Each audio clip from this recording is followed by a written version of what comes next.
How's it going, everyone? Thanks for tuning in today. We are once again going to be talking about the whole card cleaning or card restoration topic, just given the fact that there's been a lot of discussion about this over the past couple of days. Those who are not familiar with the situation, I do suggest that you go back and check out my video. I released this on Friday where I review the whole situation. It's only 6 minutes long. I did a recap of basically everything that we knew up until that point, but I wanted to do a follow-up with some of the commentary that we've had going on over the past couple days and some suggestions for me moving forward. So just a real brief recap, those of you that don't want to watch that video, but again, it's 6 minutes long. It shouldn't take you very long to get updated on the topic. Basically what happened was we had this 1953 Jackie Robinson card that was shown in a Cllct card care tutorial video where the card was soaked and then it was submitted to PSA, who graded the card. It came back PSA 2.5. They have since deactivated the card on their website, as you can see here. And the entire submission was also deactivated as well. I wanted to jump in quickly to some comments. So Tiffany Cards here, this is over on Twitter, but he also has an Instagram account. He's been getting quite a big pushback on this. Hey, it makes sense that he's getting pushback because a lot of people use these products nowadays. A lot of people are using card cleaning products and they think there's nothing wrong with it. And we're going to get into the reasons why that may or may not be true. A lot of people name calling, a lot of kind of misinformed comments. And there's been some valid comments too, so this focuses more on the negative ones, of course, but there is some valid commentary out there, and I'll be going over it as well. That's your quick recap on the situation. Just a lot of back and forth, whether you're pro-cleaning or you're anti-cleaning, just a lot of discussion on the topic. Now, I wanted to point you over to this article on Cllct site, which is Darren Rovell's news channel for collectibles. He's got an article that he put out here, which is really interesting. We'll just take a quick look at it. I'll read you the first part of this. He says, the battle between Greater PSA and card cleaner and restorer Cllct's card care has reached a peak after PSA deactivated an order that included a Jackie Robinson card that was soaked in card spray on Cllct's card care social media channels last Wednesday. Now, that wasn't actually when he did it. I believe it was a couple weeks ago. It might have even been a month and a half ago or so. So what he's saying here is basically that the stakes involved are pretty large, which is what a lot of people have an issue with, is that when you have a soaked card that may have been like a PSA 3 to begin with, and this is just an example that they're using, right? And it comes back a PSA 6.5, that could be a potential $5,000 gain. Now, the card that we saw, it was not anywhere close to that. It actually came back as a 2.5. So I think that card is under $1,000 value-wise. But there's some other cards in the submission. If you head on over to Tiffany Cards' Twitter account, or X, he actually shows the other cards involved here. And some of them, with grade bumps, could be quite significant in the value gained, right? So this is really a legitimate concern that, you know, you get these cards restored or soaked or stains removed, that you could potentially be looking at big gains. Okay, so that's one issue that exists here, and we're going to get into some others as well. But we're going to scroll down a little bit in this article, and we're going to look at this response from PSA president of collectors, rather, Ryan Hoge. He says, PSA submission terms and conditions dictate that cards cannot be altered. Says, we are fine blowing on it or using a dab of water or using a microfiber to clean it. But when you're doing more, we are not on board. And here's a really important thing to note here. And PSA guarantees that the cards it grades will always uphold that grade. And if it doesn't, they are on the hook. And that's an important thing here, is Hodge says he can't guarantee a card that was improved using solvents. What he's talking about there is the Cllct's card care spray that this card was soaked in does use some form of solvents. I think there's been some speculation that's isopropyl alcohol potentially, but there could be other solvents in there as well. He says, we are the ones with the financial obligations. We're not comfortable grading these cards when we have to be standing behind them for years down the road. This is important, and we'll get into this a little bit more later. But I just wanted to point out this article. I'm going to link to it so you can go take a look. And then Curt actually responds here, which I think is important to note. We can take a look at his response. He says, I have nothing to hide. My videos are uncut. I'm showing people what I've been doing for 20 years, and the marketplace has clearly spoken. I have more than 2,000 customers. There's 5 or 6 trolls that scream the loudest, giving me issues. Well, I don't think it's just 5 or 6, but regardless, he's saying, I do this because I love it. People here are treating me like some kind of trimmer. I've been accused of actually hating on Curt, which has never been the case. If you look at videos that he's done, he's very dedicated to this. There's no doubt about it. And he treats the cards as maybe an expert would. You know, some could claim that he is an expert, right? So I do want to make it clear that I've never hated on him. It's just the practice as a whole and the way it's being used at the moment is what I have a big problem with. I don't have a personal problem with Curt at all. I've never actually spoken to the guy. He seems like he is very passionate about this. So besides the name calling, you do have a lot of people on the pro cleaning side that have pretty decent arguments. And a couple common ones that I've heard of is that card restoration is important to preserve these cards. And that could definitely be true in some cases. But the mistake I think a lot of people are making is that they're comparing this to fine art. And I don't think we can really compare it to fine art because most of the fine art, or a lot of it at least, is true one-of-a-kind pieces. They're not mass-produced cards. Cards have been mass-produced forever. Even back in the days of tobacco cards, most cards that we're talking about, sports cards, etc., even non-sports, all that kind of stuff was pretty well mass-produced, whereas fine art, you're really talking about a one-of-a-kind piece. And that leads us to the next kind of fallacy about the fine art argument, is that most all fine art restoration is disclosed. It's documented, as provenance is really, really important in the fine art world. And we just don't see that in the card cleaning world at the moment.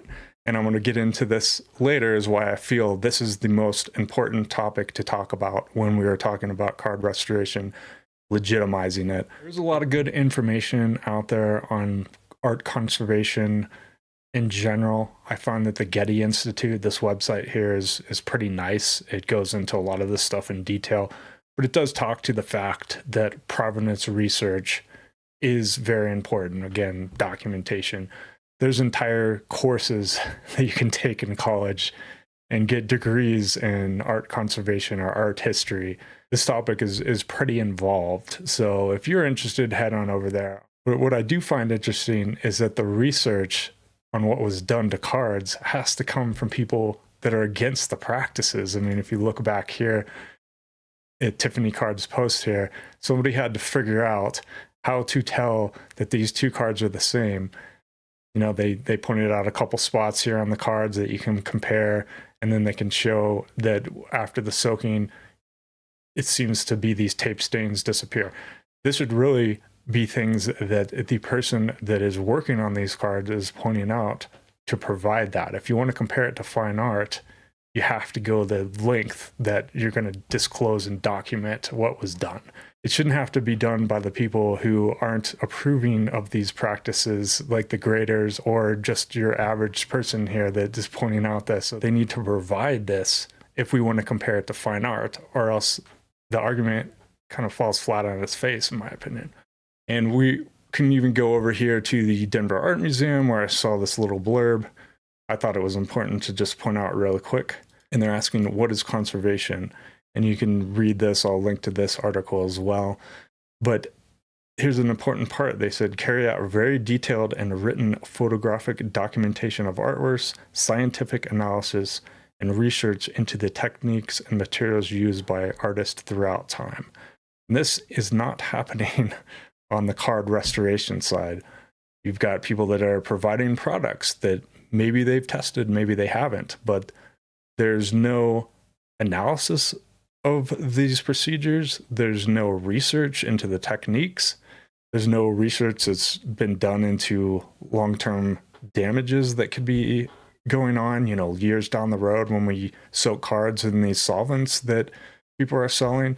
And maybe the people that are selling you the products have done that research, but we're really not seeing any of that. It comes back to the fact that none of this stuff is disclosed. And another argument I've seen is classic car restoration, and it falls really along the same lines as fine art. But that, again, is almost always disclosed if it's legitimately done. And I just wanted to point this out. I just went over like Progressive's website and just say, how do I insure my restored vehicle, right? And so if you do have a classic car that you've restored and you're trying to get insurance on it, they're looking at photos and videos of the work done, receipts from purchases of the restoration product, detailed explanations of the work done so far. So once again, even in the classic car restoration market, disclosure is key. And that's what it's really going to come back to a lot of times is disclosure, guys.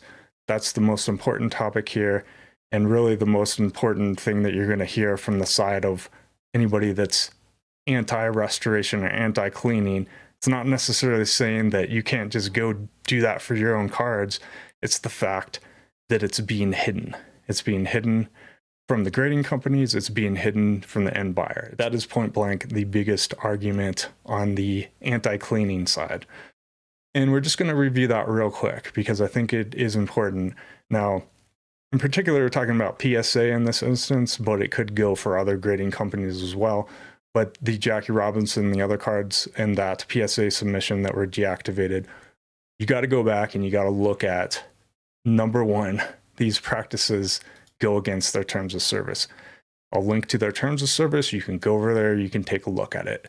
And it says, PSA will not grade items which bear evidence of trimming, recoloring, restoration, or any other forms of tampering. Customers agree to not knowingly submit such items. So a lot of these arguments, again, they fall flat on their face because what they're doing is against the terms of service. You want to soak a card for your own purposes to make it look better for your personal collection. I don't think anybody has an issue with that.